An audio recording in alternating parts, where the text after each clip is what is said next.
is a plaisir. Un beau projet. Un beau projet. Ça, c'est un beau projet.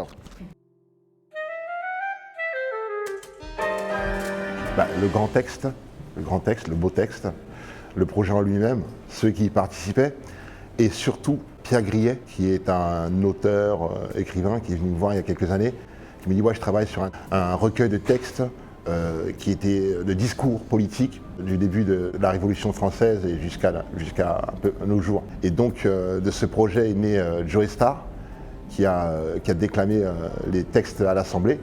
J'ai été voir, ça m'a laissé une envie, voilà, de voir des textes politiques, des discours clamés comme ça avec autant d'énergie.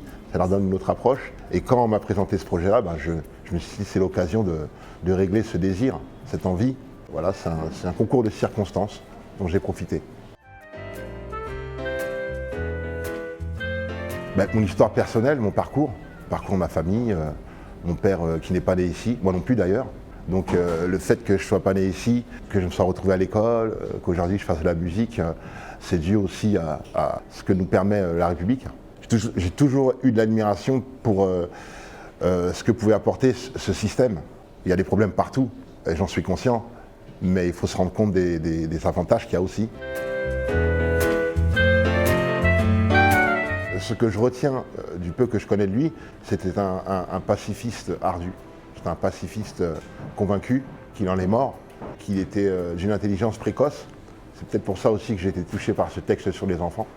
Qu'il avait participé à l'élaboration des écrits sur la séparation de l'Église et de l'État quand même, ce qui n'est pas rien. Je veux dire, si on parle de République, on ne peut pas en parler sans ça. Moi, j'ai toujours vu les enseignants comme des héros, parce que c'est dans leurs mains que sont le futur de nos enfants. Si on calcule bien, les enfants passent plus de temps à l'école qu'avec leurs parents. On l'a vu récemment avec les événements que c'était compliqué de donner des cours aux enfants. Alors imaginez des personnes qui font ça à 30 enfants en même temps, il y a quelque chose d'héroïque, quoi. Voilà. En plus des traces que ça laisse, moi je sais que mes connaissances, la culture que j'ai ne serait pas la même sans la rencontre de quelques professeurs qui étaient en fait des gens extraordinaires. J'en parlais avec un ami, c'est une question qui est lourde de sens et je pense qu'il a eu raison quand il m'a conseillé la connaissance en fait. Parce qu'on est là à parler de transmission, d'éducation, mais la connaissance elle est accessible et tout de suite et je pense que tout passe par là, par la connaissance, savoir de quoi on parle, où on se situe, pouvoir discuter, échanger, demander, répondre, poser les bonnes questions, ça commence par la connaissance.